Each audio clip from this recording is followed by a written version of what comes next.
Did you know that 170 soldiers accidentally invaded an entire country and nobody noticed?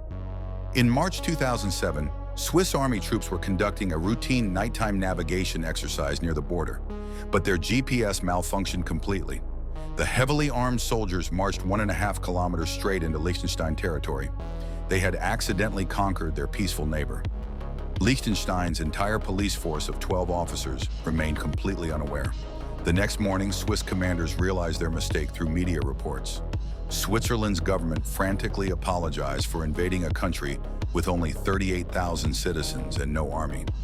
Liechtenstein's prime minister responded by laughing and inviting the soldiers back for coffee.